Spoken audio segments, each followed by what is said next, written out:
Causons couture, un podcast créatif pour parler de nos garde-robes faites à la main et pour découvrir la communauté couture avec des interviews de ces personnalités, ces entrepreneurs et acteurs qui nous inspirent. Bonjour à tous, je suis Mathilde, votre hôte, et fondatrice d'Atelier Sherwood. Je suis coach en images pour couturières et créatrice de ce podcast. Bienvenue Caroline, alias Betty Jane, j'adore ce nom. Je suis ravie de te recevoir aujourd'hui. Je suis ravie aussi, merci de me recevoir. Je t'ai contactée parce que, déjà, moi, j'adore ton énergie. Je trouve qu'il y a un truc crazy, mais crazy avec des paillettes. Enfin, tu vois, il y a un truc... Merci, oui, c'est ma personnalité. Après, je sais pas si c'est un peu de fun, de fantaisie, d'essayer de rendre les choses accessibles et un peu de belgitude, évidemment. Bien sûr. Bien sûr, ça fait le petit, c'est comme le petit sel avec le chocolat, là c'est le petit truc en plus. Et voilà, et ce que j'ai beaucoup apprécié, alors je sais pas juste ça, mais en tout cas ça fait beaucoup dans la personnalité, on le retrouve vraiment dans tout le contenu que tu partages. Et moi, je suis venue te voir parce que j'étais intéressée par tout ton travail de cours en ligne et toute la pédagogie que tu mettais en place à ce niveau-là. Mais avant, est-ce que tu pourrais te présenter et nous expliquer comment t'en es arrivée là aujourd'hui, s'il te plaît? Comment j'en suis arrivée là aujourd'hui? Ben oui, avec grand plaisir. Alors, tout a commencé en 1990. Non, en fait, j'ai toujours aimé dessiner. J'étais passionnée par le dessin quand j'étais petite. Et j'ai vraiment, pour la petite histoire personnelle, j'adorais le film Disney à nous quatre. D'accord. Histoire de jumelles qui se retrouvent et la maman dans à nous quatre créer des robes de mariée. Super. Et ça ne m'a pas quittée. Je voulais créer des robes de mariée. J'ai continué mon cursus scolaire de façon voilà, tout à fait générale, et mais avec cette idée qui restait en tête. Les 2 dernières années dans le secondaire, alors je sais pas à quoi ça correspond chez vous, mais le du coup, lycée. c'est ça. J'ai pris une filiale un petit peu plus dessin, juste pour me dire, si je fais des supérieurs en stylisme, j'aurais peut-être un petit bagage. Et puis oui, au début d'études supérieures, je me suis dit bon bah je vais le tester, je vais le lancer. Mais mes parents m'ont toujours dit, si tu fais quelque chose que tu aimes, tu n'auras jamais l'impression de travailler un seul jour. Et donc ils m'ont soutenue. Alors poussée non, mais ils m'ont soutenue. Et donc j'ai commencé mes études de stylisme. J'ai fait 3 ans de stylisme modélisme à Bruxelles. Et voilà, je savais que je pouvais pas rater parce que c'était des études assez coûteuses, et que voilà, que j'ai pas dormi pendant 3 ans. C'était dingue. Et donc je suis arrivée à la fin, en fin de stylisme, dégoûtée de ce que je faisais. Je voulais plus. C'était ma question. C'était terrible. On n'a pas du tout eu de cours de couture, c'était vraiment un cours de modélisme. Je suis formée à diriger des ateliers de couturière en Chine. En fait, ça c'est ma formation. Et donc, mais après, ça m'a appris plein de choses. Je savais que je voulais faire des robes de mariée. C'était mon but, et ça m'avait toujours pas quitté. J'ai fait mes stages en robe de mariée. Avec 2 créatrices super chouettes ici en Belgique, et puis j'ai commencé à faire des robes de mariée pour des amis, tout en travaillant dans la vente, que j'ai adoré. C'était vraiment une bulle d'oxygène. Ça m'a appris énormément de choses, la vente. Je voyais des clientes et elles me posaient des questions. Mon domaine prédilection, c'était les pantalons. Ouais. J'analysais leur morphologie, je les scannais et je leur disais ok, cette marque-là, il faut cette coupe-là pour vous être mieux. Et on avait des vraies discussions, des vrais échanges avec les clientes. C'était trop chouette parce qu'il fallait qu'elles se sentent jolies, mais que voilà, que ça corresponde à leur budget. Il y avait vraiment plein d'échanges. Et puis la suite a fait que au bout de quelques années dans la vente, j'avais fait le tour, et donc je continue à faire des robes de demoiselles d'honneur, et j'ai lancé une ligne de foulards de demoiselles d'honneur et des robes de mariée, pardon. Et j'ai lancé une ligne de foulards. Le magasin de vente dans lequel j'ai travaillé a acheté une de mes collections, et ça a commencé comme ça à me mettre un peu à mon compte. Ouais. Je suis ensuite partie à l'étranger. J'ai la folie autant de la couture, j'ai autant la folie des voyages. Ouais. Et donc, je suis partie à l'étranger pendant 3 mois étudier avec une styliste à Malte.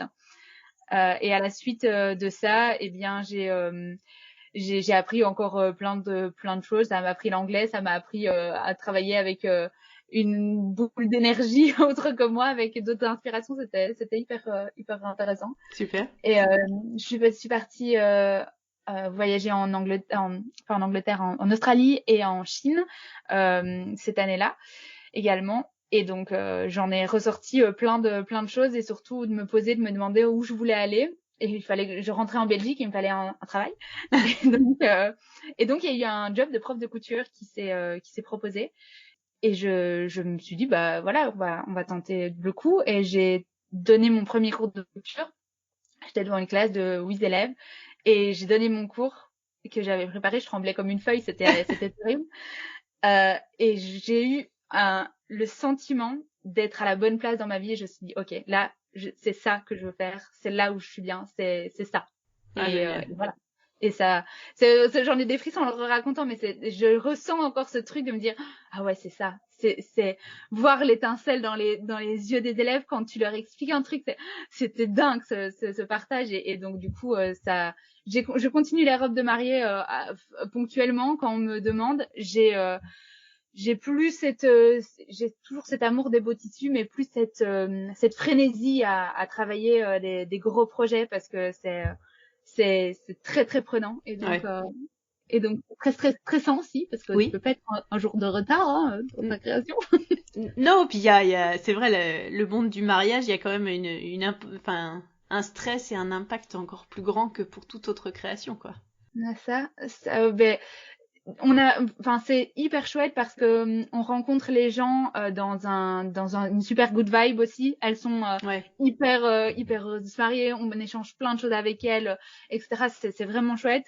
Mais effectivement, il y a pas de jour de retard. Il y a aussi le fait de devoir faire comprendre que c'est tout un process, que bah du coup au bout du 3e rendez-vous, la robe va pas être nickel finie, et que il y a des choses qu'il faut dire tout de suite, parce que si tu dis au bout du 4e rendez-vous, en fait non, la toile on a commencé à bosser comme ça, donc effectivement, si tu veux plus une robe meringue mais tu veux une robe style grec, voilà, il faut se décider plus tôt. Oui, puis elles ont les sentiments plus à fleur de peau, donc il faut prendre des pincettes, tout ça. Après, ça s'est toujours très bien passé, et j'ai jamais eu le cas de devoir changer un modèle en cours de route. Non, mais il faut vraiment bien préparer la cliente, et donc il y a un travail énorme à faire autour, qui est très très chouette, mais que je garde vraiment maintenant à mon entourage, quoi. Parfait. Et donc, tu t'es rendu compte que les cours de couture, c'était ton truc. Et donc, comment t'en es arrivé aujourd'hui à donner des cours en ligne sur une plateforme de manière un peu originale? C'est quoi ton chemin entre ce cours un jour Du coup, c'était les cours devant les classes. Ça a commencé comme ça. J'étais salariée à ce moment-là. J'avais pas du tout assez d'heures, et au bout d'un an, on avait un an d'essai, ça s'est terminé, et là j'ai décidé de me lancer à mon compte. J'avais toujours eu cette petite voix qui me disait vas-y fais-le, mais qui me disait t'es complètement folle. Ça veut dire que sur ce que tu gagnes, il y a 21% qui va à la TVA et l'autre moitié qui va à l'État. Donc, tu imagines le chiffre que tu dois faire. Donc, c'était calculé un petit peu tout ça. Et je me suis lancée vraiment, mes 2 parents étant indépendants, voilà, je me suis dit non, je vais tenter. J'ai pas d'enfant, j'avais la situation pour le faire. Je me disais que voilà, si jamais j'avais un couac, je pouvais toujours retourner vivre chez mon papa ou ma maman. Enfin, c'est voilà. Ça. Il y avait toujours un petit plan B où j'avais bien des copines sympas. Et donc, je me suis lancée, et là, ça a été l'énergie folle à chercher des salles, chercher après des élèves, faire de la publicité sur les réseaux sociaux pour arriver à trouver des élèves, contacter les journaux locaux pour mettre une petite pub. Regarder la salle la moins chère, la salle qui pouvait me faire des factures, regarder, calculer mes kilomètres jusqu'à la salle, regarder les bons créneaux horaires qui pouvaient intéresser les gens, parce que moi, en soi, comme j'étais indépendante, c'est vrai que si je donnais un cours de 14 à 17, ben, c'était parfait, mais il y a pas beaucoup de monde. C'est pas le meilleur créneau. Non. Et donc il a fallu réfléchir un petit peu à tout ça. J'ai la première, j'allais dire la première année, non, je me suis lancée en septembre 2019. Les premiers mois, du coup, c'était ma petite voiture, remplie de machines, de plein de choses. J'avais mis plusieurs endroits à une trentaine de kilomètres de chez moi. Je remplissais mes cours souvent, enfin le soir de 18 à 21h, c'était mon horaire. Le mardi, le lundi, le mardi, le mercredi matin, le mercredi soir, le jeudi et le samedi matin et après-midi et parfois le dimanche. Et donc du coup, ça faisait un super horaire. Je ne voyais plus du tout mon compagnon. Bien sûr. Sinon c'est pas drôle. Sinon c'est pas drôle, non. Et ça a commencé comme ça, septembre, octobre, novembre, décembre. Janvier, février, on part à New York pour se retrouver. On avait besoin de partir un petit peu. On part une semaine à New York et on était à New York et là on commence à dire il y a un petit virus qui le fameux qui circule. On se dit on va avancer peut-être notre vol. Ouais, on va avancer notre vol. Allez, on reprend l'avion. Ça tombe bien. 2-3 jours plus tard, on annonçait la fermeture de l'aéroport de New York. Sympa. Et donc moi là, je panique. J'ai tous mes élèves, j'ai toutes mes classes, j'ai tout un créneau tout est réservé, et je me dis c'était un vendredi. Je me souviens très bien, c'était un vendredi. Je dis à David, mon compagnon, je dis c'est bon, je fais faillite, je sais pas où ce que je vais faire, je sais pas ce que je vais faire, c'est bon, c'est foutu. Je suis un petit peu dramatic queen dans ma personnalité. Il faut. Et il me dit mais tes élèves, elles ont un ordinateur ou elles ont un téléphone. Et sur leur téléphone, il y a une caméra. Ok. Toi, t'as une webcam. Ok. Demain, t'as un cours samedi matin. Demain, tes élèves sont devant leur écran et il y a une webcam et tu fais le cours comme ça. Je suis là. On essaye. Ok, on teste. Et là, le mec posé, calme. Mais ça. Non mais il faut contrebalancer tout ça quoi. Vraiment. Chez nous, c'est le yin et le yang. C'est vraiment ça. Si vous prenez tous les points de ma personnalité, vous prenez tout l'opposé, vous retrouvez mon compagnon. C'est un peu en couleur. Il n'y a pas beaucoup de personnes qui nous comprennent, qui comprennent notre couple, mais ça nous complète bien. On s'en fiche tant que vous fonctionnez bien. Carrément. Et donc ce jour-là, tu t'es lancée.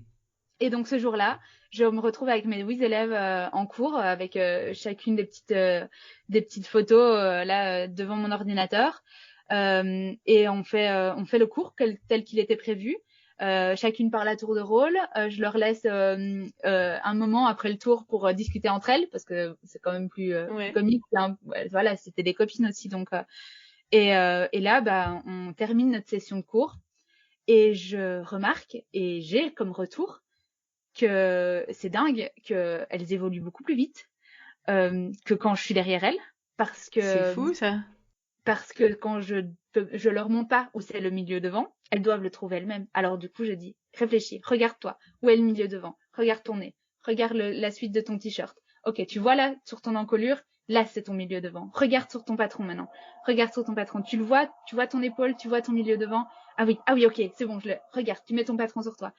On explique avec des mots, avec des images. On a WhatsApp, on s'échange des images, on se parle, on se dit, allez, plus à gauche, un peu plus à droite, etc. Et ça prend une tournure dingue. J'ai des super bons retours. J'ai des élèves qui me disent, je me pensais pas, j'étais toute seule derrière mon écran, derrière ma machine, et j'y suis arrivée. J'ai réussi, ouais. Et donc c'était trop chouette. Et la machine est partie comme ça.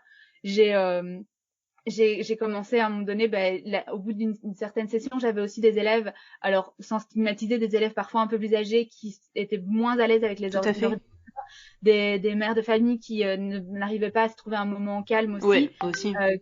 Donc il y a eu des élèves qui n'ont pas reprolongé leur session, et là du coup je me retrouvais avec des trous, et j'ai commencé à je me suis dit j'ai toujours admiré ces nanas sur Instagram qui partageaient autour de la mode, etc. Et je me dis, je vais partager autour de la couture, et ça a commencé comme ça. Et en fait, j'ai remarqué que j'arrivais à chercher mes élèves. En fait, je trouvais mes élèves sur Instagram. J'ai des élèves qui me posaient des questions, et donc j'ai rempli mes cours de la sorte. Et puis ça a continué, et ça a continué, ça continue toujours un peu dans ce sens-là maintenant. J'ai toujours une élève de cours virtuels, euh, avec des élèves que j'ai déjà eu en présentiel qui sont toujours dans les cours virtuels. Et puis ça a débuté ensuite avec les cours live, qui sont maintenant le principal de mon activité. D'accord. Et t'as repris depuis, là ça fait, on est en 2022, ça fait 2 ans et demi que cet épisode de février nous est tout tombé sur le nez. Est-ce que t'as repris des cours en présentiel depuis ou pas du tout? Oui, j'en ai redonné de temps en temps, mais ça reste assez ponctuel, D'accord. parce que ma communauté et mes élèves se sont vraiment développés en fait plus en Belgique. Et donc j'ai toujours une petite partie des élèves en Belgique, mais j'ai énormément d'élèves en France, en Suisse. J'en ai qui me suivent de Dubaï, j'en ai qui me suivent d'Allemagne. On a fait avec mes élèves de cours virtuels du mercredi soir cet été. On s'est retrouvés, on se voyait pour la première fois pour la plupart d'entre nous. Il y en Génial. avait une de Paris, une de Bordeaux, une d'Allemagne, une qui est à Vienne, une qui est dans le sud de la Belgique, une qui habite le village à côté de chez moi. Et donc, du coup, on s'est retrouvés pour un week-end couture. C'était trop chouette. Et on se voyait en vrai presque toutes pour la première fois, quoi. Super. Et donc aujourd'hui, est-ce que tu peux nous expliquer tes cours en live? Ça correspond à quoi, en fait? Alors, C'est quoi la particularité par rapport à à des cours que tu pourrais donner de manière hebdomadaire tout le long d'une année? ben, il y a vraiment les deux propositions. C'est juste que les créneaux de cours virtuels, pour l'instant, je les ouvre pas. Ils seront certainement réouverts en janvier, mais parce que en fait, mes élèves se réinscrivent à chaque fois, donc je les ouvre pas. Les cours virtuels, c'est vraiment là où je passe 3 heures de cours avec un groupe d'élèves maximum. Donc, il n'y a pas plus entre 6 et 8 élèves, ça dépend de la demande, mais j'ai pas plus d'élèves et on passe 3 heures ensemble. Et là, il y a vraiment un échange avec Caro, j'en suis là, on s'envoie des photos, etc. Tout à fait. Euh, et je suis tout à fait disponible pour elle pendant 3 heures. Et il y a ensuite la demande étant différente. Et puis, ça a commencé parce que je donnais des lives pour des marques sur Instagram. Mhm. Je donnais des lives, j'aimais beaucoup ça. Et ben j'ai développé cette filière du coup à mon entreprise, et j'ai commencé à donner des cours live. Donc c'est comme des lives qu'on peut regarder sur Instagram, sur Twitch, sur Facebook, sauf que j'ai professionnalisé la chose avec un multicaméra, donc Oui. avec une De vue sur qualité. c'est ça. Pas toujours. Alors, je fais toujours mes tests sur Instagram. Donc, du coup, quand ça coupe, ça se passe sur Instagram quand je fais des cours, des lives gratuits. Et puis après, pour mes cours, tout est toujours bien carré avec plusieurs micros, avec plusieurs caméras pour que les élèves aient l'impression d'être à côté de moi. Il y a la vue sur mon visage, la vue sur mes mains ou la vue sur la machine. Tout à fait. Et là, je vais donner des cours. Alors, c'est un thème par mois Ouais. où je vais travailler sur un sujet et je vais décrypter ce sujet. Alors, ça ne va pas être un sous-langue comme on peut le voir parfois. Donc, un sous-langue, c'est vraiment, on prend un projet et étape 1, on fait ça, étape 2, on fait ça, étape 3, on fait Tout ça. à fait. J'aime apporter à mes cours cette vue de technicienne que j'ai aimé développer au fur et à mesure des années, avec 2 heures de cours qui vont être axés sur le patronage, la morphologie, l'étude du modèle, l'analyse du dessin technique, la modification du patronage en fonction de la morphologie. Il va y avoir vraiment 2 heures de cours qui vont être vraiment plutôt techniques, Mhm. euh, avec également une discussion sur les tissus, sur tout ça. Et ensuite, il y aura 2 heures de cours sur la partie technique de couture. Et ça va pas être étape 1, on fait ça, étape 2, on fait ça, etc. Ça va être, OK, cette étape-là, elle est un peu compliquée, on va la revoir ensemble.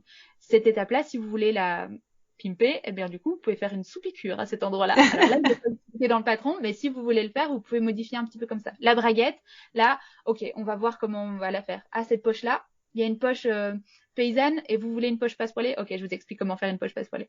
Et donc, ça va être axé sur la couture, la Les deuxième version. détails et les parties techniques, en fait. C'est ça.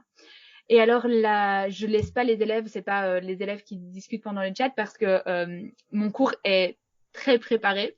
Donc, c'est carré, carré. Carré, Ça, carré. c'est la partie que mon compagnon m'a donnée. C'est là pour les cours, c'est carré, carré. Et donc, là, mon cours est travaillé de la sorte à ce que les élèves, elles peuvent discuter pendant le live, mais je n'interagis pas avec elles. parce que j'ai un fil conducteur Tout à à fait, avoir. oui. Par contre, elles peuvent, avant le cours, poser leurs questions et me dire, ah ben tiens, Caro, moi j'ai envie de faire ce patron, mais moi j'ai un dos super creux et pour ce pantalon-là, bah, ça me fait super peur justement. Donc du coup, est-ce que tu pourrais expliquer par rapport au dos creux? Et donc je vais avoir quelques infos. En fait, je vais construire mon cours en fonction des demandes des élèves. Et à la fin, après, elles peuvent revoir le cours. Le cours est visible en live ou en différé. Mm-hmm. Et elles vont pouvoir continuer à poser leurs questions. Donc, il y a vraiment un groupe dédié, un espace communauté où elles peuvent échanger et elles peuvent dire, ben voilà, pour la partie technique, ça ou ça me fait plus peur. Et donc, si elles regardent le live dans les 15 jours, elles peuvent poser leurs questions et je peux construire le cours avant. Et si elles prennent le cours après, ce qui est tout à fait possible, elles peuvent toujours interagir avec les élèves et poser des questions entre elles. Mais souvent, je construis le cours en ayant vu un nombre maximum de possibilités. Donc, il est rare que, enfin, en tout cas, j'ai jamais eu le cas où j'avais une élève qui me disait ah ben j'ai pas du tout vu ce que j'avais en tête. Voilà. T'as été assez complète. Et tu interagis aussi, t'as un temps de réaction, d'interaction après le cours, c'est ça? Après le cours, oui. Maintenant, j'ai pas énormément dans le pourcentage d'élèves qui suivent, enfin qui suivent un cours. Il y en a pas énormément qui le suivent en direct. D'accord. Parce que mes cours, là, je les donne soit de 9h à 11h, c'est le mercredi matin, ou le mercredi soir de 19 à 21. Pareil, c'est parfois, bah, voilà, dans la vie de famille, etc., c'est pas facile. Donc, souvent, il y a une partie, et donc là, du coup, on échange un petit peu. Je dis, ah, ben coucou Nathalie. Mais on dit ça, il y a toujours 5 minutes réservées au coucou au début, et puis à la fin du cours où je chatte avec les personnes qui sont là, mais ça reste hors cadre du cours, quoi. Mais après, si on le regarde en différé et qu'on a des questions, est-ce que tu prends le temps de répondre aux Ah oui, questions? oui, bien Oui, sûr. c'est Ah ça. oui, la partie communauté est faite pour ça. Et là, j'ai une élève qui a suivi. Il y a eu un cours veste. Alors, j'expliquais comment faire la veste. C'était autour de la Coupe d'Or. J'expliquais comment faire la veste. Et puis, elle m'envoie un message. Le cours est fini depuis 15 jours. Et elle me dit ah, bah, tu as parlé de gants. Enfin, tu as dit que tu avais gancé ta veste, mais tu l'as pas montré au cours. Bah, je lui ai fait une vidéo. Je l'ai mis dans l'espace communauté. Ça peut intéresser d'autres personnes. Tout à fait. Ensuite, donc oui, bien sûr, il y a toujours une interaction. Il y a pas c'est pas un cours privé à chaque fois pour chaque élève. Il y a des cours privés, il y a possibilité si elles veulent qu'on interagisse ensemble, il y a la possibilité de prendre des cours privés. Ouais. Maintenant, je vais pas réexpliquer un cours sous chaque commentaire, mais voilà, souvent elles s'échangent aussi entre elles et donc du coup. Oui, et puis s'il y a un détail justement que tu le partages à tout le monde, donc comme ça la question peut intéresser les autres, quoi. Ouais, tout à fait. Très bien, très bien. Et toi, donc t'as commencé ça là de manière hyper carrée justement en septembre, fin août, début septembre. Moi, j'ai regardé une partie de ton cours gratuit. J'ai adoré. Il était tard. Elle a dit plein de trucs super intéressants. Il faut que j'y revienne, que je réécoute parce que je trouve ça passionnant. Comment est-ce que tu sens ces cours? Est-ce que tu trouves que c'est quelque chose que les gens attendaient ou en tout cas qu'il y a une bonne réception? Comment ça se passe?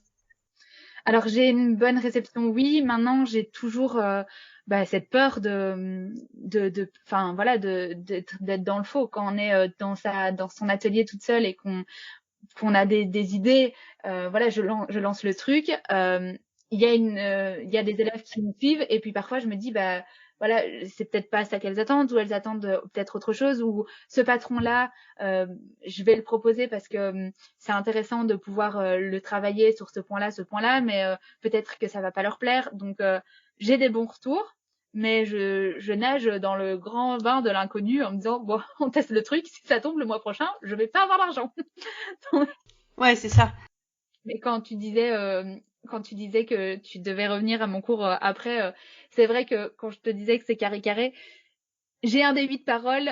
En fait, j'ai envie de dire beaucoup de choses à mes élèves et j'ai pas envie qu'ils se disent ah ben j'ai rien appris durant ce cours et donc du coup je vais essayer de donner plein d'infos et donc c'est ça que je dis souvent aux élèves. Si vous me regardez en différé, n'hésitez pas à me mettre sur pause, à aller faire un petit tour, à boire un café et vous revenez.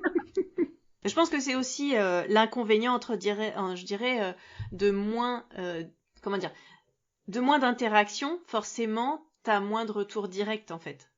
C'est un peu le J'ai jeu. pas oui, tout à fait. j'ai pas le sentiment ce que je pouvais retrouver durant mes cours présentiels où quand on lâche une idée, on sent le feeling de la classe en jouer ou pas en jouer. C'est ça. Là du coup j'ai les sondages Instagram, c'est moins humain. Funky. C'est moins humain, c'est ça.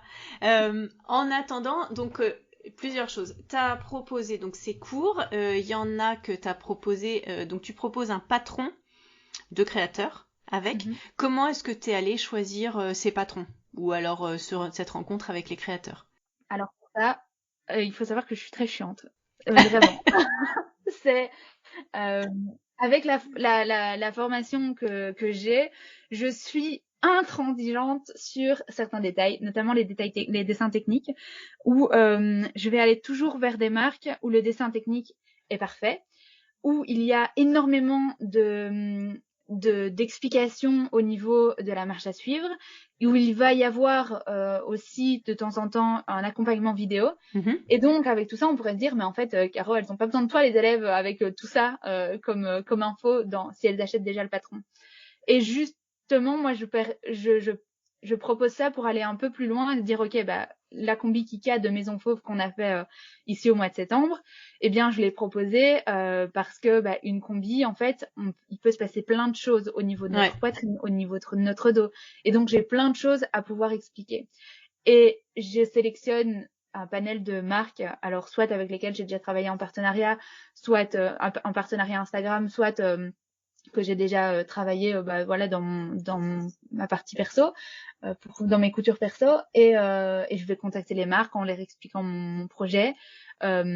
J'ai énormément je me confronte à énormément de noms. En tout cas, je m'en suis confrontée beaucoup l'année dernière en lançant les cours live parce que alors j'avais certainement pas la bonne approche, je l'ai travaillé au fur et à mesure du temps, mais beaucoup de marques de patrons voient une créatrice, une prof de couture qui veut utiliser leur patron en cours de couture.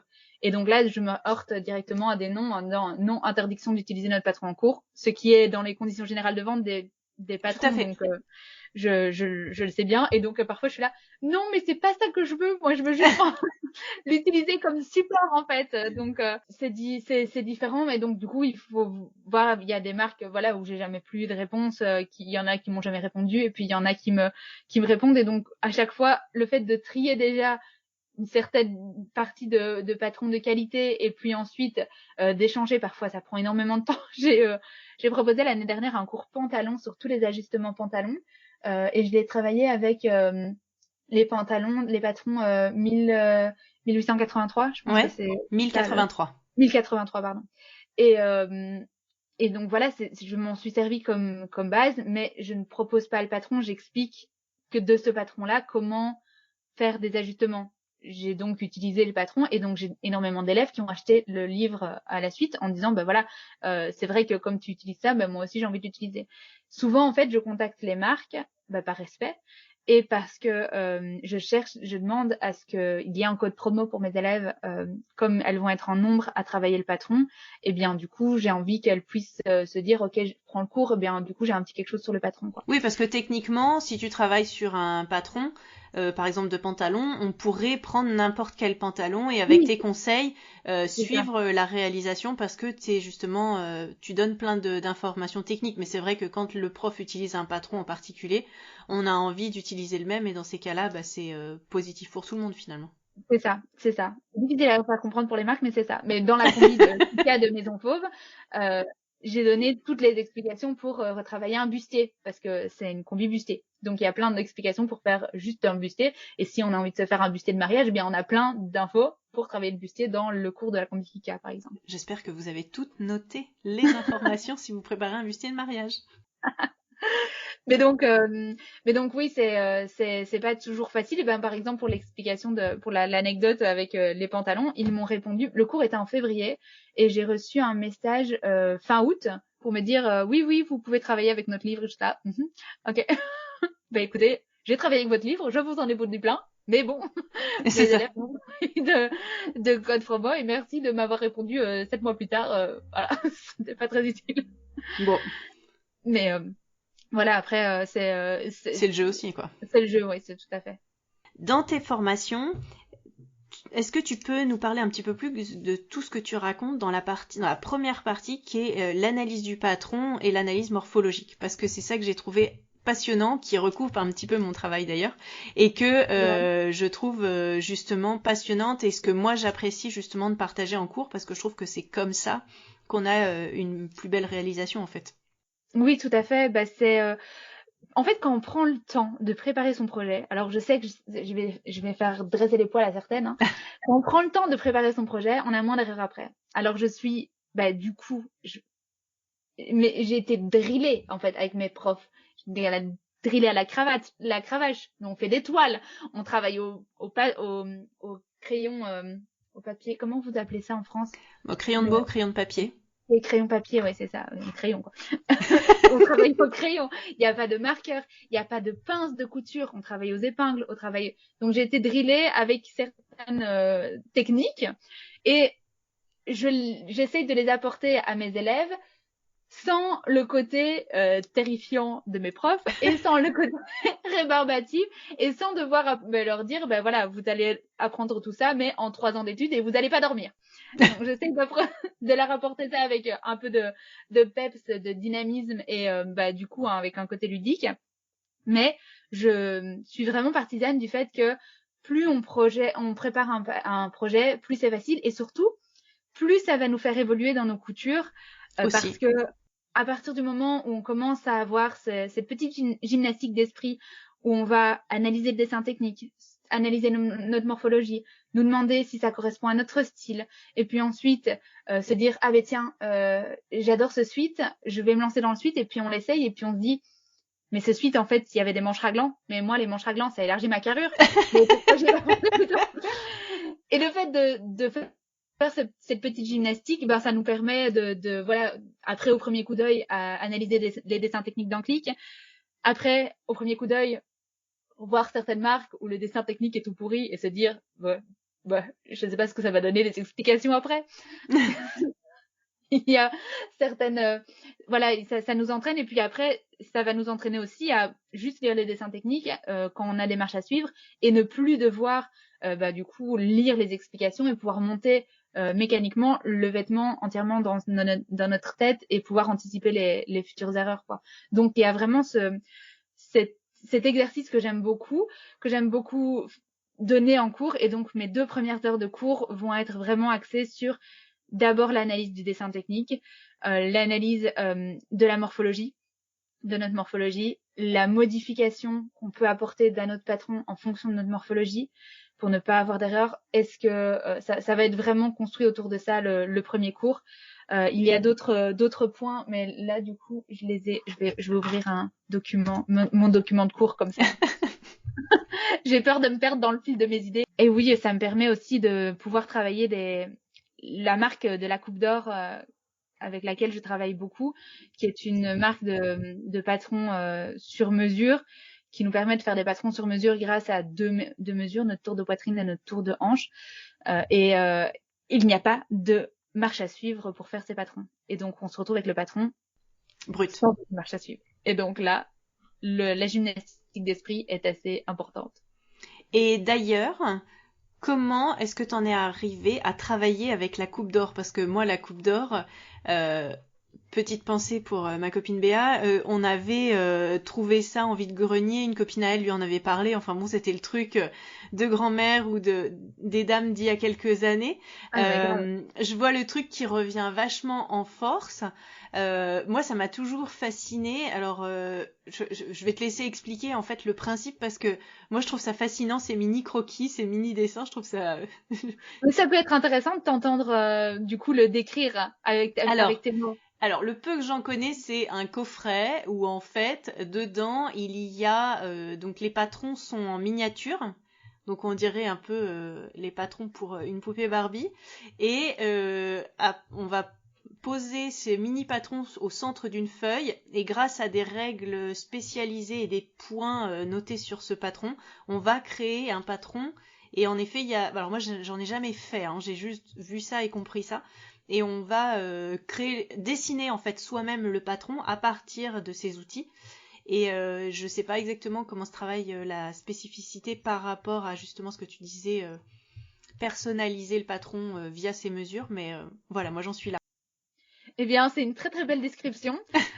Comment j'en suis venue? J'avais des élèves qui me posaient des questions par rapport à la méthode de la coupe d'or et je ne la maîtrisais pas.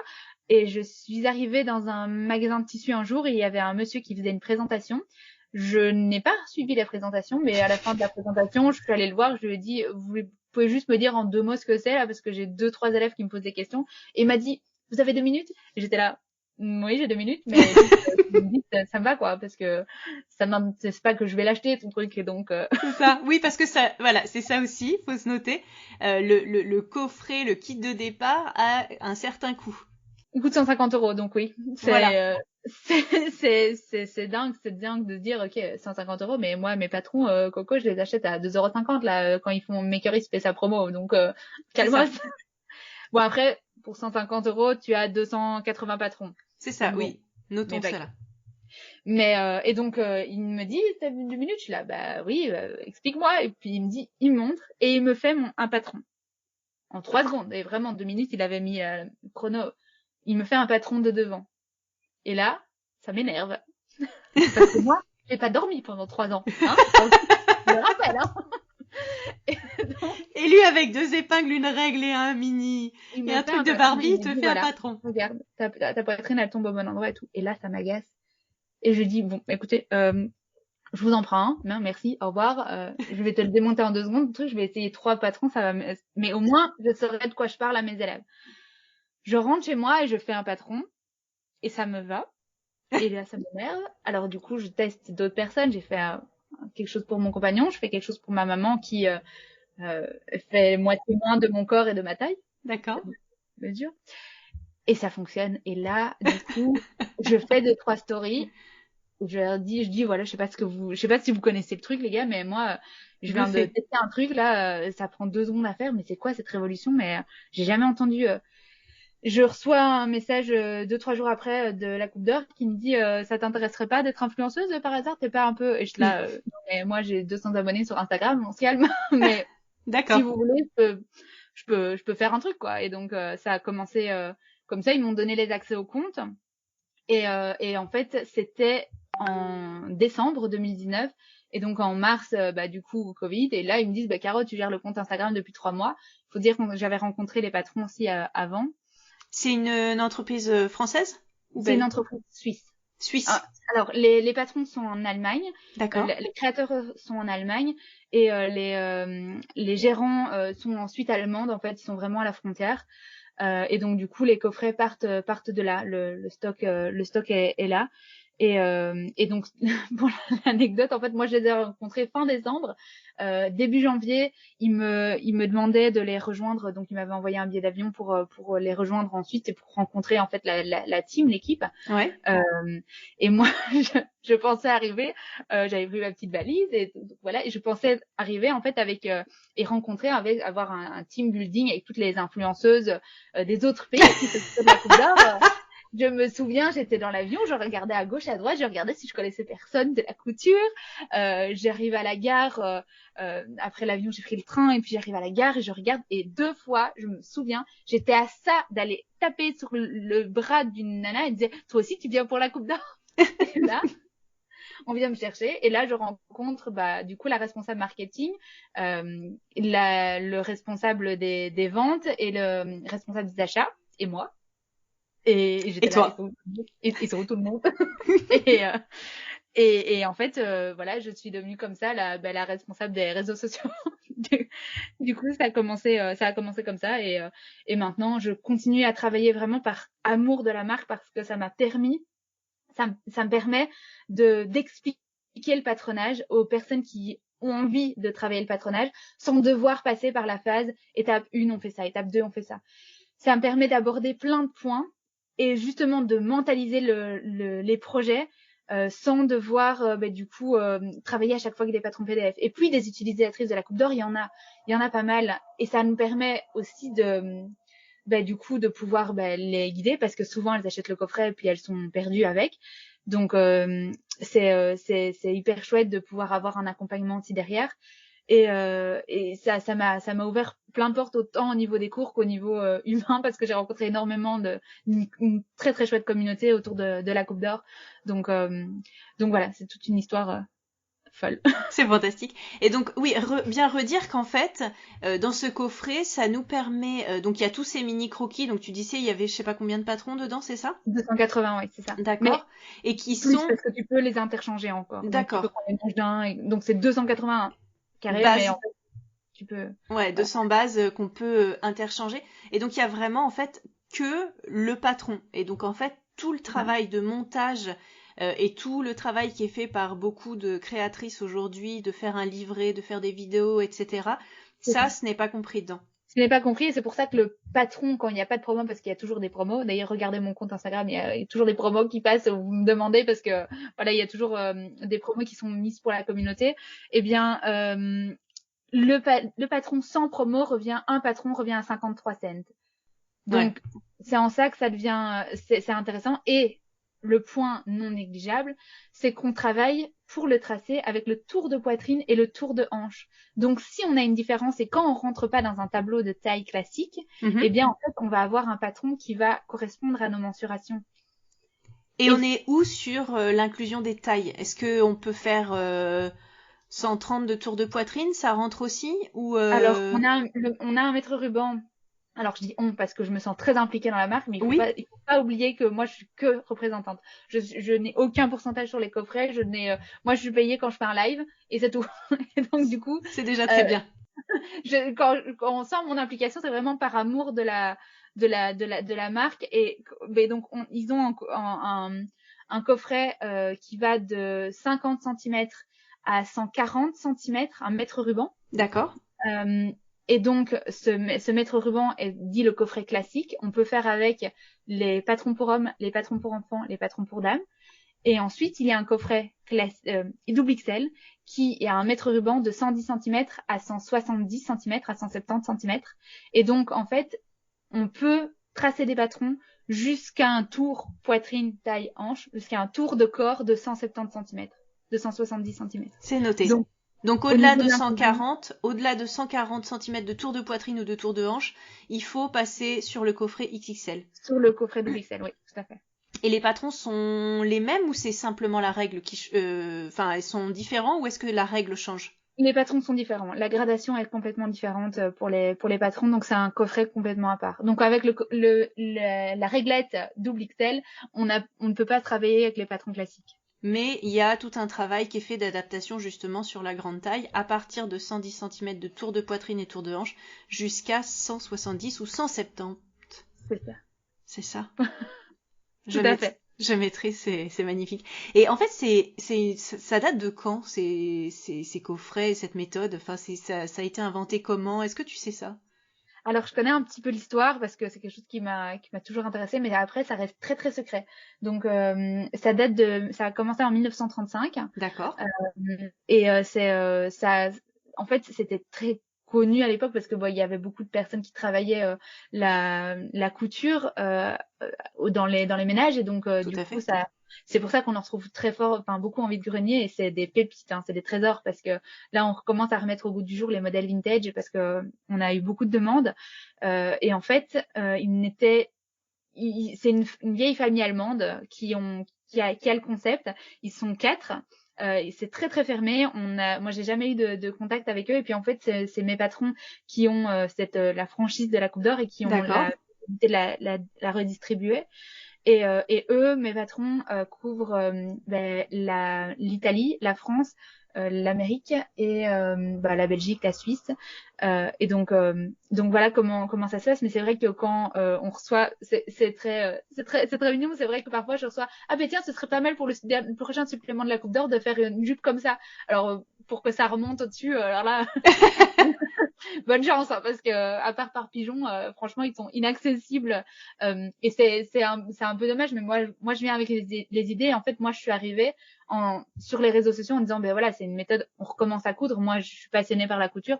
C'est un truc intéressant, quoi. Mm. Mais alors, il a fallu que moi je suis arrivée avec mes gros sabots, tout se passe en anglais parce que bah du coup il y a personne qui parle français. Enfin, il y a le vendeur qui parle, la partie vente qui parle en français, mais ils étaient trois à essayer de gérer un truc sur internet qui était beaucoup trop grand, qui avait pris beaucoup d'ampleur, et donc il y avait personne pour répondre aux messages. Il y avait, enfin, quand on tape la Coupe d'Or sur Google, il y a un passé du coup de problématiques parce que bah en fait c'est devenu trop grand pour eux. Ils ont essayé de se mettre sur les plateformes, et puis il y avait personne pour gérer le truc en fait. Ouais.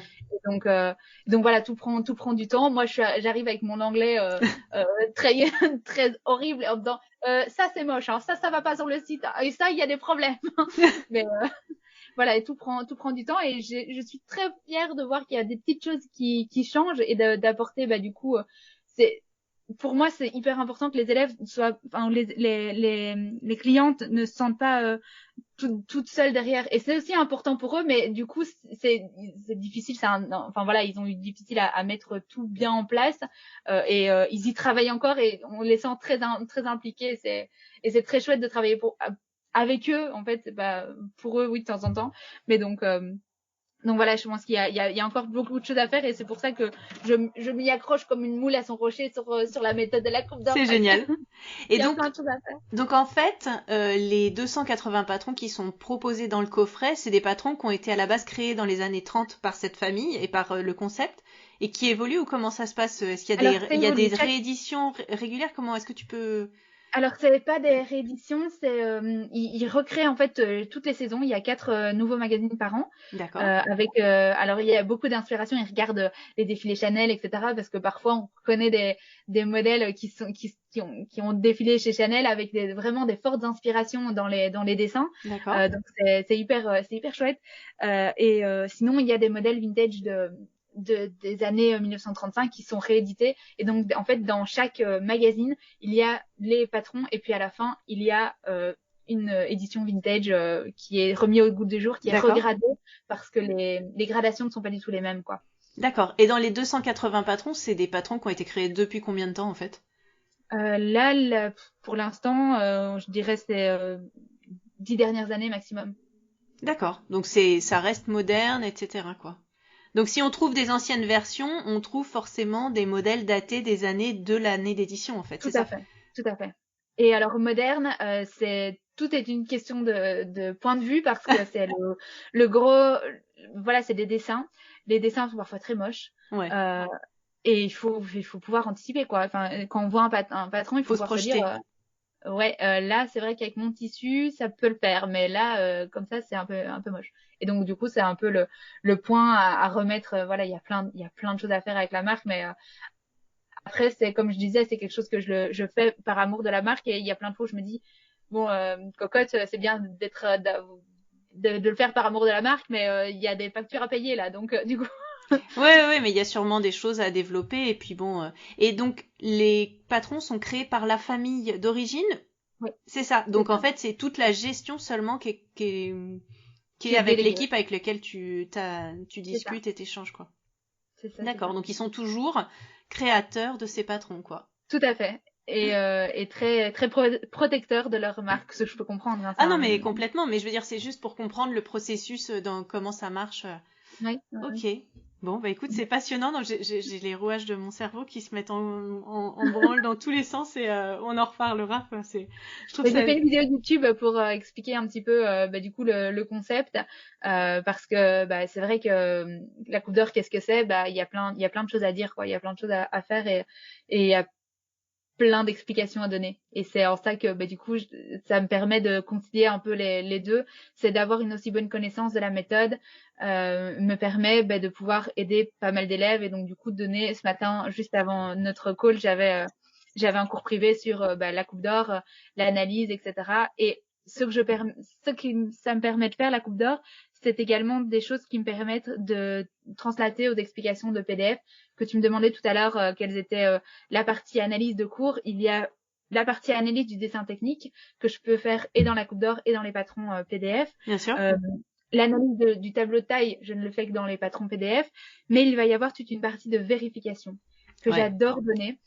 Des vérifications, alors avec la Coupe d'Or, je peux faire des vérifications de patronage et des vérifications de passage pour voir si on passe bien dans notre vêtement.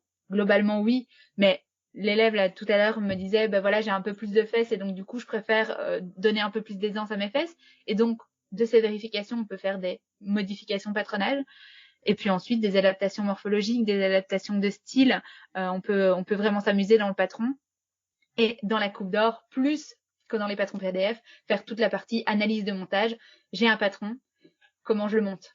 Et là, dans notre tête, on va commencer à monter. Ok, étape 1, étape 2. Ah non, l'étape 2 doit venir avant l'étape 1. Et de vraiment mentaliser en fait les oui. projets.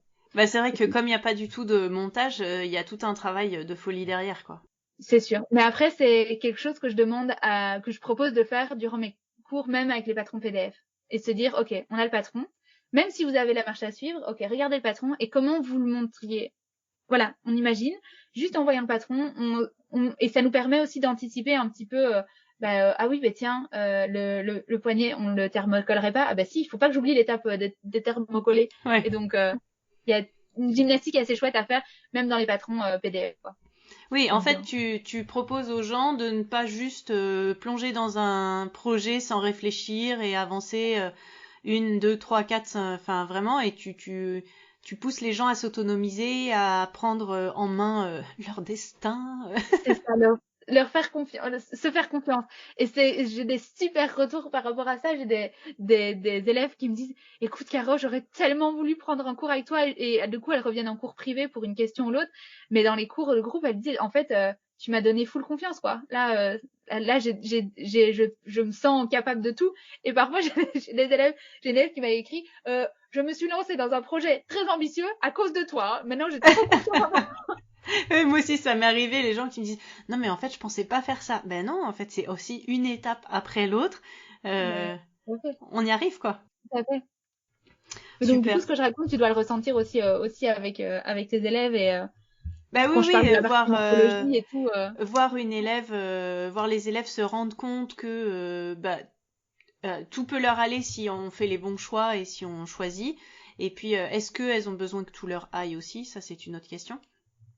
Et C'est vrai. surtout, moi, ce que je trouve passionnant, est-ce que tu pousses vachement, et je vais me pencher sérieusement sur le sujet, c'est toutes les vérifications, etc., qui sont, je trouve, qui sont simplement du bon sens, en fait. C'est ça. Et qui nous permettent de pas foutre en l'air un tissu. Et c'est vrai que dans la partie explication, je le dis souvent, la partie explication, ça peut paraître un peu laborieux. Je vais passer parfois 30 minutes à faire une explication sur la vérification. Mais se dire que moi, quand je fais la vérification et une fois que vous êtes seul devant votre patron et que vous avez fait 2-3 fois les vérifications, ben, ça vous prend 7 minutes, quoi. De faire tac tac 3 coups de maître ruban et on les a fait. C'est juste la partie explication qui est peut-être un peu parfois Ben, euh, oui, c'est un procédé, c'est-à-dire que toi, comment dire, en fait, pour expliquer à ceux qui n'auraient pas suivi ton cours gratuit, que je recommande parce que ça permet de découvrir comment tu travailles et la mise en place de ton projet, en fait, l'idée c'est que tu mesures le patron et le corps pour savoir si il va y avoir adéquation en fait. Et donc, comme tu l'expliques, tu dis, bah moi je me connais, donc ce genre de choses, je sais que ça va être comme ça. Mais forcément, plus on le pratique, plus on se connaît, donc moins ça prend de temps, et plus en 5 minutes ça va être fait parce que on va te connaître. Mais toi, en effet, tu vas nous expliquer comment le faire, et donc forcément, ça va prendre un peu plus de temps. tout à fait. Mais c'est vrai que sur la partie morphologie, c'est hyper important. Et ça, je suis sûre que tu le donnes aussi dans tes formations. C'est apprendre à connaître son corps, tu l'as dit, mais sans se juger. L'idée, c'est pas de se dire, je me regarde, mais j'aime pas ce que je vois, ou mes seins ils tombent un peu trop, ou mon ventre il est trop flasque, ou ça c'est trop gros. Non, c'est de juste s'analyser, se dire, ok, mon corps il est comme ça. Comment je peux me sentir et comment je peux me mettre en valeur avec juste parfois 2-3 petits coups de crayon. C'est ça. Parce que, en fait, un décolleté, moi, dans ma garde-robe, les décolletés sont un peu plus plongeants. Et en fait, je me sens belle avec un décolleté un peu plus plongeant. Ou au contraire, moi, je préfère les décolletés ronds. Moi, j'ai que dans ma garde-robe des décolletés ronds parce que je me sens confortable avec ça. Ouais. Du coup, l'idée, c'est pas de se dire, ah tiens, ce patron-là, il a un décolleté V. Non, je le fais pas. Non, en fait, juste, tu remodifies l'encolure et tu peux le faire. Et donc, se faire confiance, apprendre à se connaître sans se juger et se comprendre pour pouvoir avoir des vêtements, du coup, parfaits et merveilleux. Parfait. Qui nous rendent belles surtout, dans lequel on se sent bien et dans lequel on est belle, où on se sent belle, c'est ça le principal, c'est pas tant le regard de l'autre que soi, comment on sent dans ses vêtements, mais en effet, c'est souvent quelque chose que je dis aussi, c'est-à-dire que c'est un chiffre en fait, c'est pas quand on va se mesurer, c'est oh je vais être plus ou moins, non, c'est un chiffre, c'est nos seins sont hauts, sont bas, sont petits, sont grands, sont gros, enfin c'est... Ça nous permet de vivre, il faut pas l'oublier ça. C'est ça. Se poser un regard en disant ah mon ventre il est trop gros, oui mais ton ventre il a une fonction, hein, s'il est plus là et s'il est c'est voilà. Ça et je me souviens j'en avais parlé en parlant de quelqu'un que j'aime bien et j'avais dit mais mes jambes me permettent de marcher, enfin je remercie mes jambes de faire des trucs de jambes et c'est ça, je remercie mon ventre, on a souvent tous un rapport avec notre ventre qui est un peu particulier mais bon le ventre c'est quand même le centre de nos émotions, c'est le centre de notre alimentation et ce qui nous fait fonctionner, c'est quand même le carburant qui nous permet de fonctionner, donc oui, c'est sans ça, qu'est-on ? Tout à fait, tout à fait. Après, cette partie discussion de good vibe, de body positive, etc. qui est aussi importante sur les réseaux sociaux et qui est aussi importante dans les cours parce que quand on se fait des vêtements, c'est pas pour juste se sentir mal, quoi. Donc du coup, il y a aussi un truc. Après, faites du sport et prenez soin de vous, mais mais ne vous jugez pas en fait. Ouais. Ouais. Et toi, c'est quoi ton rapport à ton corps et ton rapport aux vêtements là-dedans? C'est quoi votre... Alors ça, c'est vraiment en corrélation avec Instagram.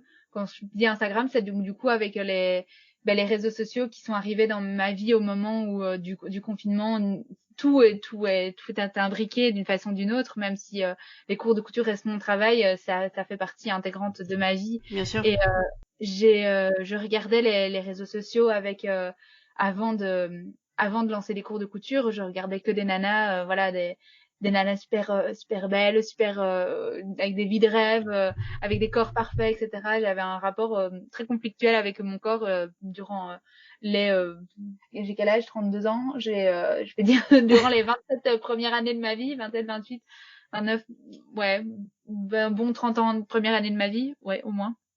Et donc et je pense que les réseaux sociaux qui ont fait partie de ma vie, de ma culture, les clips, etc.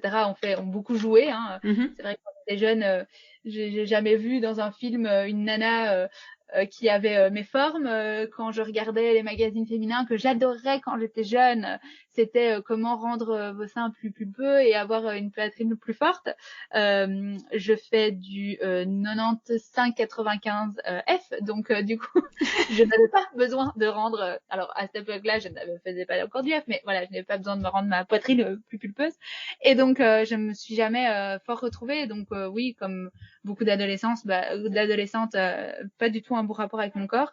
Et au moment où j'ai commencé à donner des lives, et notamment avec la Coupe d'Or, où je me souviens au premier live où j'ai dû donner mes mensurations, et c'est pour ça que j'ai aucun problème à les donner maintenant. Ouais. C'est que j'ai donné mes mensurations pour dire voilà, je t'arrête mon patron et voilà mes mensurations. Oh, la panique.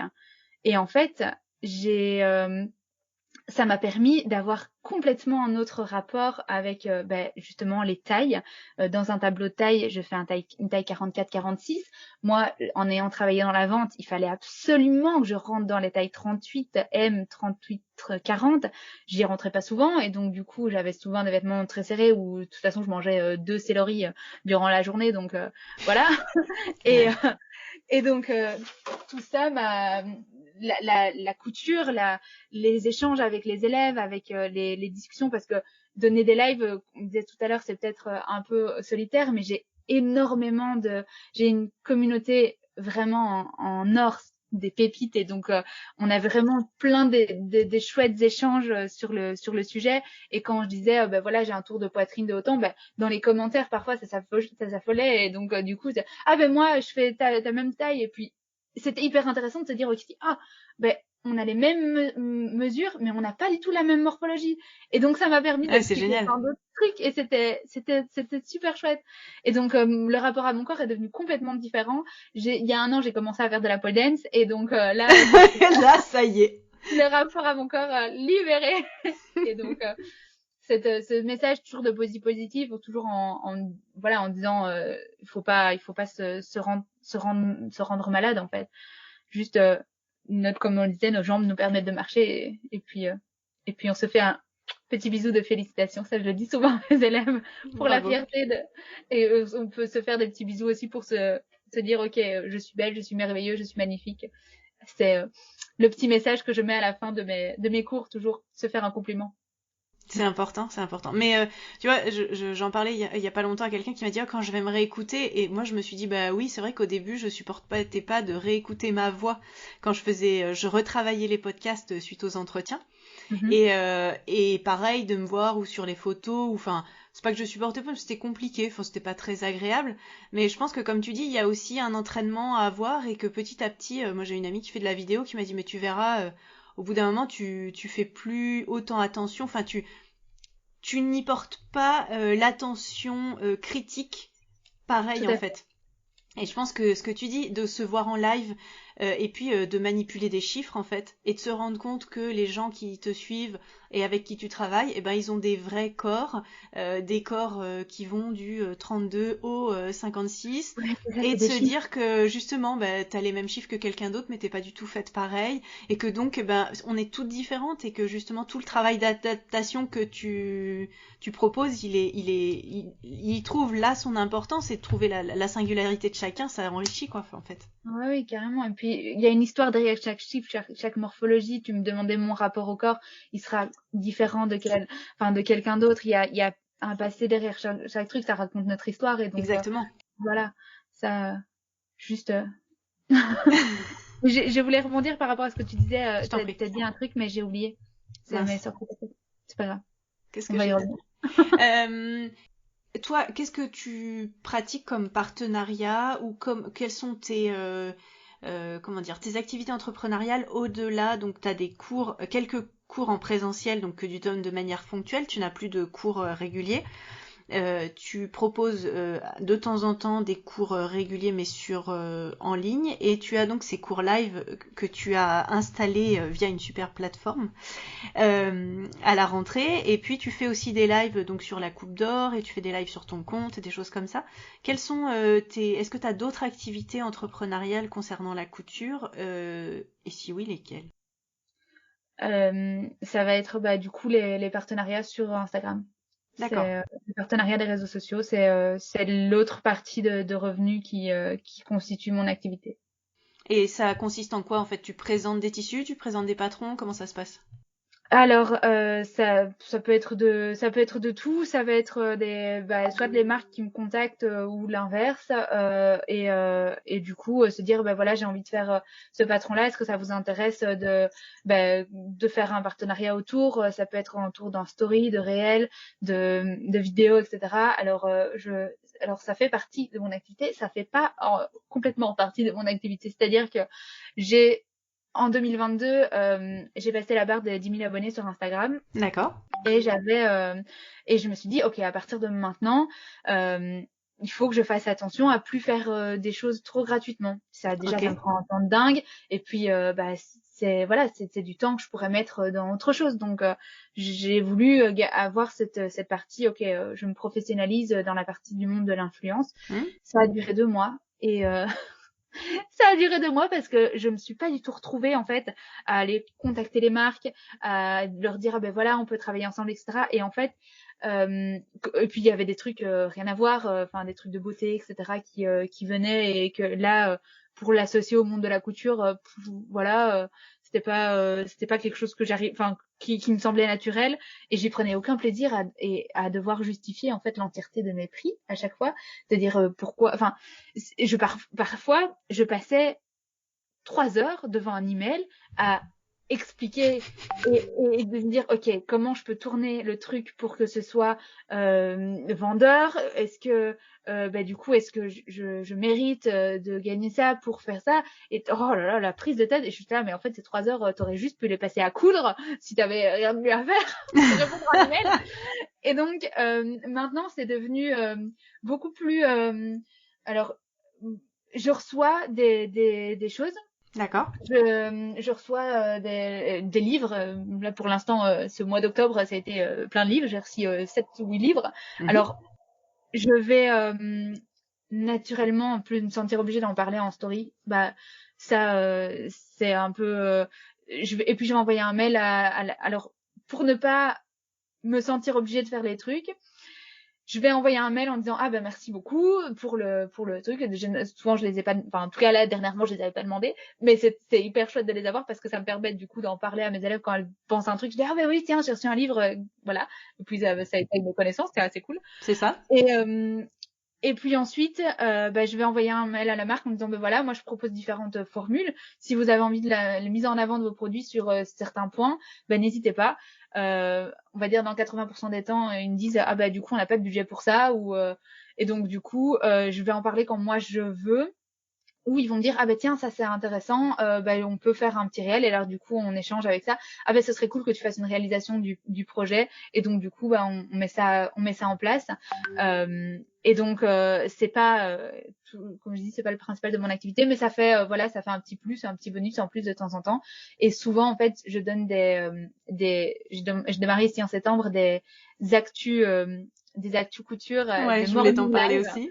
les morning live. Et donc là les morning live c'est les actualités couture et donc effectivement s'ils m'envoient leurs produits ben j'en parle parce que ça fait partie des sorties donc voilà je le feuillette en live et ça c'est de la live gratuit qu'on on se retrouve le matin on fait comme la radio du matin on fait une émission couture et donc là je parle des produits parce que c'est des choses nouvelles quoi. D'accord. Donc voilà, il y Donc a plein de t'as trouvé ton chemin, ta façon de faire. c'est ça. C'est ou alors parfois je me dis ah, j'ai hyper envie de coudre cette pièce-là. Je vais envoyer un message en me disant voilà est-ce que ça vous intéresse de faire un partenariat? Ils vont me dire oui, ils vont me dire non. Et ou alors bah du coup en échange ils vont me dire bah du coup on peut t'envoyer le patron gratuit. Là bah c'est toujours ça quoi. Du coup. Oui, puis c'était quelque chose que tu avais envie, que tu voulais faire pour Voilà. toi, donc C'est ça. c'est plus un bonus qu'autre chose. Et donc ça, tu le spécifies bien sûr à chaque fois et tu en parles. Ah, ça c'est hyper important et donc c'est pour ça que parfois quand je reçois le produit bah du coup d'office je dis bah merci à X pour m'avoir envoyé le tissu ou le patron et puis parfois je dis bah voilà c'est un partenariat rémunéré il est marqué sous le poste Tout à fait. et c'est ça il faut être pour moi hyper transparente. Moi j'ai commencé au moment du confinement et donc avec les abonnés sur Instagram il y avait les gars, j'ai reçu un partenariat pour faire pour de l'huile de chanvre qui prend de l'huile de chanvre ici. Et donc du coup, j'ai pour moi cette relation avec les personnes, enfin avec la communauté qui est hyper transparente. Pour moi, c'est mes copines quoi. Quand on Ouais. se retrouve, on est dans un salon de café et on discute, donc ça doit rester hyper transparent, bien sûr. Bien Ouais. sûr, il n'y a aucun intérêt à et pour avoir travaillé dans le sens inverse, parce que moi je donne des cours de couture et je fais appel à des influenceuses pour parler de mes cours de couture. C'est parfois des copines, c'est parfois des personnes que j'admire beaucoup. Et du coup, moi je peux voir aussi, dire, bah, tiens, et les gars, moi je t'ai payé hein, pour dire ça. Mais bon, c'est un autre débat. Oui, oui, donc toi aussi, tu t'es retrouvé dans la position de faire appel à des gens pour parler de ton travail. C'est ça, c'est ça. J'ai vraiment ces deux casquettes, ces deux cas de figure, et même pour la Coupe d'Or, parce que parfois la Coupe d'Or me demande de travailler avec une influenceuse spécifique, et donc du coup, je vais aller vers l'influenceuse en leur demandant ben, leur média kit, et donc du coup, je vois un petit peu comment ça fonctionne dans les deux sens, quoi. Et toi, tu t'as mis un point d'honneur à payer les gens à qui t'as Ah demandé oui, oui, ça? d'office. Ah oui, c'est d'office. Alors, c'est que même les nanas qui n'avaient pas spécialement beaucoup d'abonnés, c'est pour moi ça n'a rien à voir. À partir du moment où tu demandes de faire quelque chose, c'est normal. Après, il y en a qui m'ont dit, Caro, ça va pas ou quoi? T'es déjà venu dormir chez moi? Enfin, non, quoi. Mais donc, je vais venir avec quelle serait ta proposition de rémunération pour Oui, Il y c'est en ta a qui m'ont démarche. demandé en échange d'avoir le cours, il y en a qui m'ont demandé en échange. Voilà, j'ai vraiment discuté avec tous les cas de figure ont été possibles. Il y en a que j'ai payé très cher, il y en a que j'ai pas payé, il y en a voilà, et les résultats ne sont pas spécialement en rapport avec Tout à le fait. coût. Il y en a qui bah, du coup quand elles me disent écoute non notamment une super chouette nana que j'ai découvert sur Instagram, que je n'ai jamais rencontrée. J'aime beaucoup son contenu. Elle a 5000 abonnés, je pense, et donc elle a une petite communauté très chouette. Enfin voilà, quand je dis une petite communauté, tout est relatif, mais comparé à certaines. Elle, voilà, je lui ai dit, écoute, si tu me, elle me dit, écoute, je suis pas, j'ai pas de numéro d'entreprise, etc. Donc c'est pas mon job, quoi. D'accord. Mais par contre, si tu, enfin du coup, je lui ai dit, ok, ben je t'offre le cours et ça te dit, je vais faire appel à mes partenaires pour t'envoyer du tissu, tu vois. Et donc je vais faire en sorte qu'elle ait, Oui, que vous trouvez d'autres solutions, quoi. qu'elle n'ait pas de coût personnel à amener en échange de story, quoi, en échange du fait qu'elle communique sur mon cours. Donc voilà. Super, super, super. Donc je voulais savoir, toi, avant 2020 et ce confinement qui a changé plein de choses, est-ce que tu étais une fille hyper technologie ou pas trop? Est-ce que j'étais une fille hyper technologie? Alors, ma maman vous dirait que oui. D'accord. Mon compagnon vous dirait que non. Voilà. D'accord, donc on a chacun suivant. C'est ça. Je pense que j'ai toujours été fort accrochée à mon téléphone. Ouais. Donc, technologie dans le sens, regarder ce qui se passe sur les réseaux sociaux, regarder ce qui se passe comme nouveauté, etc. Mais alors, tu me mets face à un programme informatique et un montage vidéo, technologie, voilà, quel matériel utiliser, etc. Alors là, pas du tout, quoi. Ouais, je pense qu'on est le même genre de geekette, donc. Geekette, c'est le bon mot, voilà. Toute la technique, c'est relou, mais après, plein de gestion par ailleurs. Tout à fait. Et donc, je me demandais comment est-ce que tu en es arrivé. Alors déjà, moi, je trouve que donc t'as fait pendant quelques semaines où tu as fait une espèce de petite capsule quotidienne très Pepsi où tu présentais plein de personnes, plein de projets, plein de trucs qui sont chouettes. Comment ça s'est venu déjà cette idée? Oh, les actus couture. J'avais lancé une vidéo YouTube il y a quelques années, en 2000. YouTube, moi j'y vais, je suis la pire youtubeuse du monde. Je fais une vidéo toutes les semaines pendant 3 mois et puis après je ressors une vidéo 4 mois plus tard. J'avais lancé cette vidéo l'actu couture où j'avais fait le. En fait, je suis une grande fan de 50 Minutes Inside. On D'accord. va commencer par là. La people, tout ça, tout ça. Et je me suis dit, ben, on va faire un truc pour la couture. Ça serait grave trop bien. On a des influenceuses qu'on suit toutes. Il y a les têtes de liste qu'on connaît. Ben, quelles ont été leurs actus cette semaine, qu'est-ce qu'elles ont fait. Et ça avait commencé comme ça. J'avais fait un 50 minutes inside de la planète couture. 10 minutes inside de la planète couture, ça s'appelait. J'avais lancé cette vidéo. J'avais eu un retour trop bien de dingue. Sauf que j'avais passé 3 jours et 3 nuits à faire les recherches, le montage, les photos et je n'avais pas dormi pendant 3 jours. Et donc, j'imagine bien. J'ai pas réitéré, même si j'avais eu beaucoup de trucs positifs. Et c'est quelque chose qui est toujours en projet. L'actu couture 2, les 10 minutes inside de la planète couture, elle est écrite. Je l'ai écrit la version 3, la version 4. J'en ai tourné 2 que je n'ai jamais terminé de monter. Il faut que tout ça se mette en place. Mais comme c'est des trucs gratuits à faire, comme je reviens à chaque fois à ça, mais comme j'ai mon truc toute seule, il faut que en fait je priorise à chaque fois les choses qui me font gagner de l'argent et pour pouvoir terminer le mois correctement, quoi. Et donc ouais, c'est assez incertain. Et donc la partie ça avait commencé avec les 10 minutes inside la planète couture et donc j'avais envie de réitérer ça sous format court quand les réels ont fait leur apparition un peu plus à fin d'année dernière. Ça s'est passé en mai-juin. J'avais réalisé ça en mai-juin. J'en faisais tous les jours et puis j'en avais fait une fois par semaine. J'avais déjà diminué un peu le rythme. C'était très chouette. J'avais des très très bons retours. Par contre, ça restait très canalisé au monde, aux personnes qui me suivaient. Et c'est vrai que ça, c'est quelque chose sur les réseaux sociaux qui est qui est assez difficile. Autant quand j'ai mes cours, j'ai des retours directs des élèves et je sais que les élèves ont payé pour regarder la chose et donc du coup c'est tout aussi important pour moi de faire du bon travail des deux côtés. Mais quand on passe du temps à faire un réel et qu'il n'y a pas beaucoup de vues dessus, c'est très très frustrant. Ouais. Et en fait, j'en ai fait pendant 2 mois et les vues n'ont pas du tout, enfin voilà, ça stagnait. Il y avait des vues qui étaient beaucoup moins enfin, en fonction des sujets.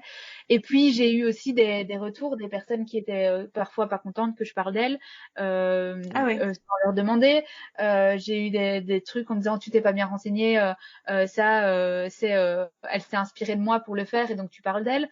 Et donc il y avait aussi ce truc en off qui me disait ouais bon après si sur un réel je dois passer parfois 2 heures pour faire des recherches etc. Voilà pour un truc qui va durer 15 secondes et qui va pas être beaucoup vu donc voilà Ouais, la balance investissement-retour, plaisir, c'était etc. n'était pas pas égale, voilà quoi. était pas et c'est donc là-dessus que j'ai lancé les morning live sur Twitch qui sont du direct et qui me permettent bah du coup de voilà je prépare le truc, ça me prend une demi-heure à préparer, à savoir de quoi je vais parler, voir la structure de mon live, mais après bah, voilà je vais avoir un échange avec les personnes et ça me permet de toujours avoir les actus couture. Les actus couture c'est un truc que j'adore faire Ouais. et je pense que j'ai juste pas encore trouvé le format parfait pour le lancer, pour avoir un truc qui roule, qui soit qui soit pas trop énergivore en temps et du coup en investissement personnel et qui m'éclate en fait parce que ça reste le fil conducteur de tout ce que je fais, c'est des trucs qui doivent m'éclater, voilà. Ouais, t'as raison, t'as raison. Est-ce que tu peux nous parler donc justement de Twitch, comment t'es arrivé sur cette plateforme, comment elle fonctionne et donc le principe de tes morning live? Moi, j'ai installé Alors l'appli Twitch pour toi.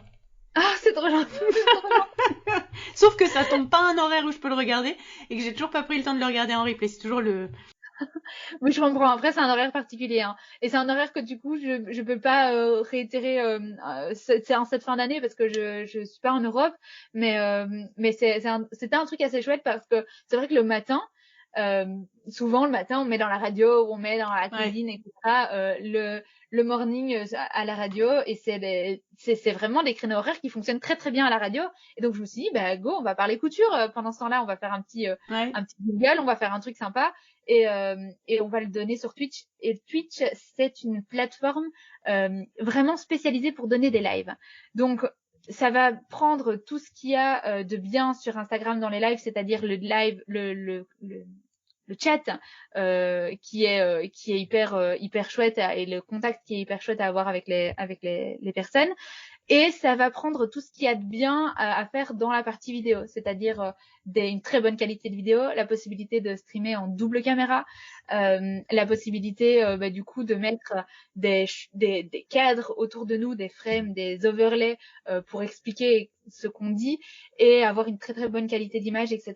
Et donc ça nous permettait, en fait, c'est une plateforme dédiée au live qui ne fait que du live et qui peut être C'est une plateforme de gamer à la base, hein, c'est c'est ça? ça, qui peut être hyper, j'allais dire, qui peut être hyper perturbante parce que quand on y rentre, dessus, on voit des gens qui jouent aux jeux vidéo partout. Et t'es là, je fais de la couture moi, c'est pas le même délire. Et comment t'as eu cette idée alors d'arriver là-bas?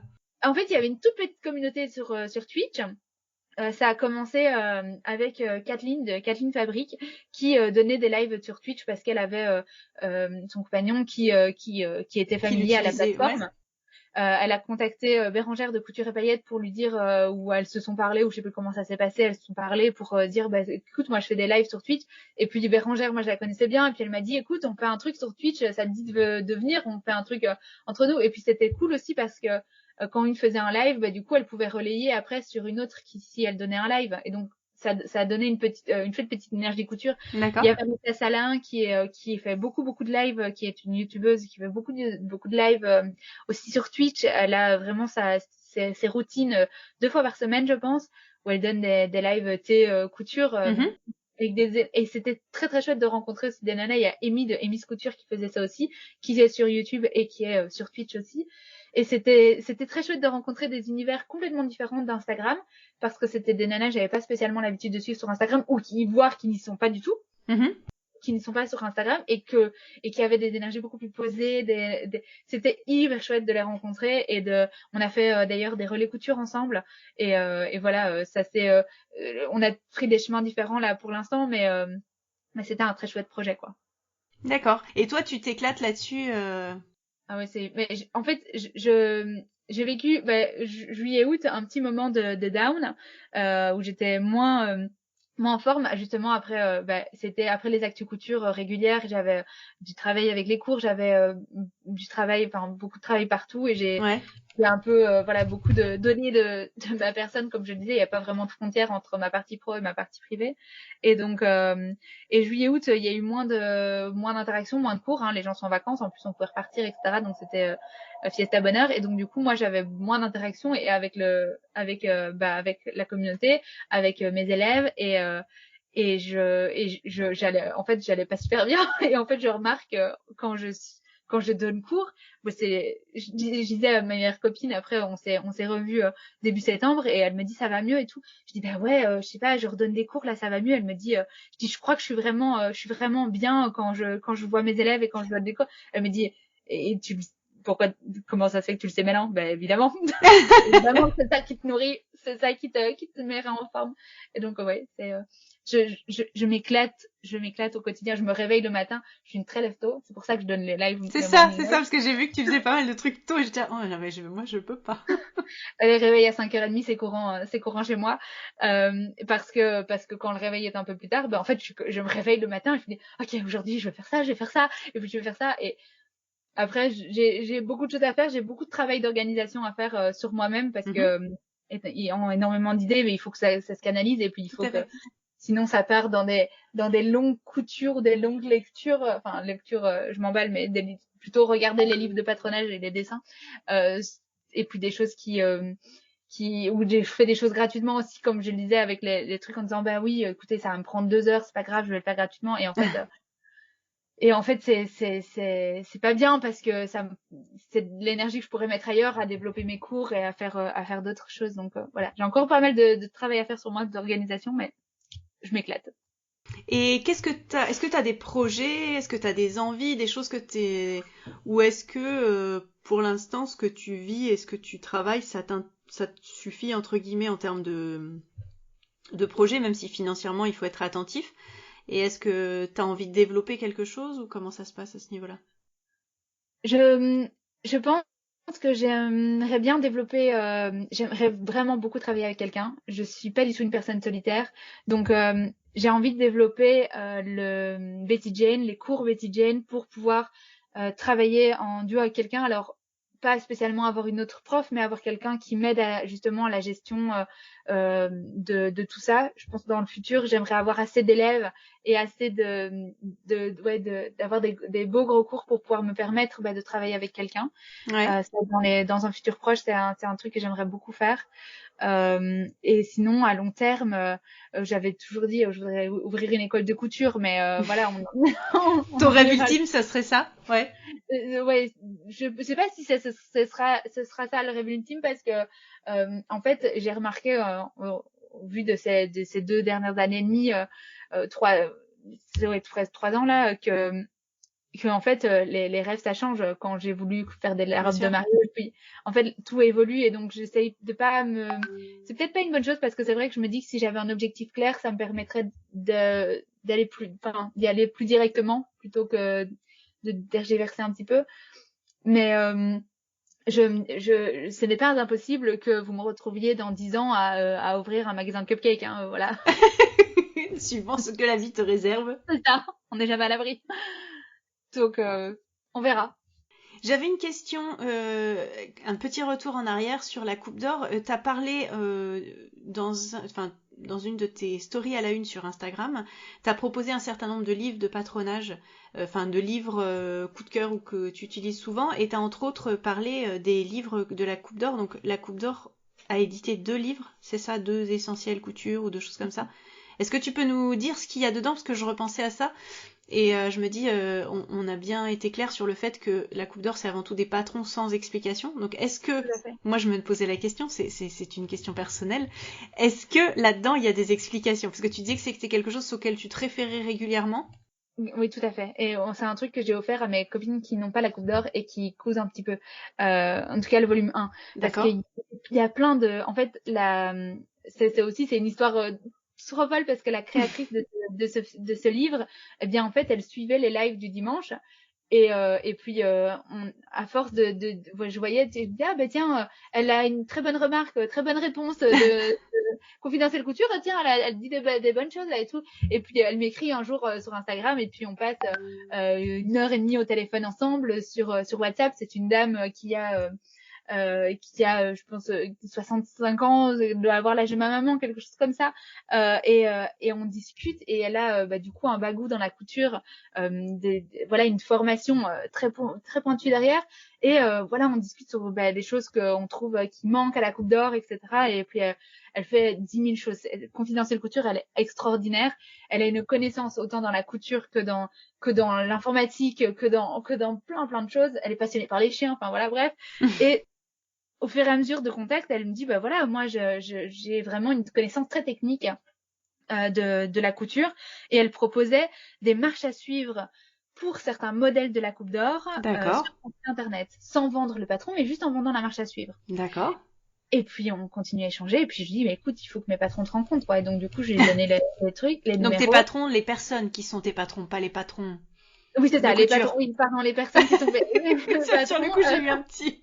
mes boss, eh bien, et du coup, je les ai mis en contact, et puis s'en est sorti un an plus tard. Elle a écrit un livre pour eux. Voilà, moi j'étais en relecture du livre, mais elle a fait son petit bonhomme de chemin avec eux, et elle a sorti les indispensables de la Coupe d'Or avec les choses à savoir et des choses qu'on a besoin de savoir lorsqu'on travaille avec la Coupe d'Or. Mais il y a plein d'explications parce on se retrouvait dans le sens où elle était très technicienne. D'accord. Et donc et voilà, étant très carré dans ses explications, je trouvais ça très intéressant. La manière de poser une braguette, c'est toujours vers ses explications que je vais me référer pour avoir des dessins techniques. Alors, enfin voilà, on se connaît, donc du coup je lui dis tiens, ça te dérange pas si j'utilise ce dessin technique pendant le cours.